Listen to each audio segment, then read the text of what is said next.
আমাদের কর্মচারী আলমগীর হোসেন প্রধান নির্বাহী কর্মকর্তা ফজলে রাব্বির পিয়ন ছিল, তাকে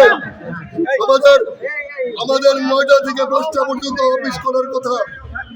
একজন কর্মকর্তা একজন কর্মচারী থেকে 9টা থেকে 5টা পর্যন্ত তার কার্য দিবস পর্যন্ত তাকে তার অফিসে তার অফিসিয়াল কাজের জন্য তাকে রাখতে পারে, কিন্তু 5টার পরে কোনো কর্মচারীকে কোনো কর্মকর্তা তার ব্যক্তিগত কোনো কাজের জন্য ব্যবহার করতে পারে না।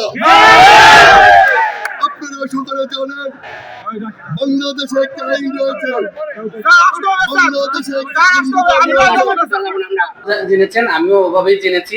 এখন জানার পরে যেটা সিদ্ধান্ত হয়েছে, আমরা মন্ত্রণালয়কে বিষয়টা অবগত করব, মন্ত্রণালয় বিষয় বিবেচনা করব, যে সিদ্ধান্ত নেয় সেটা নেবে না।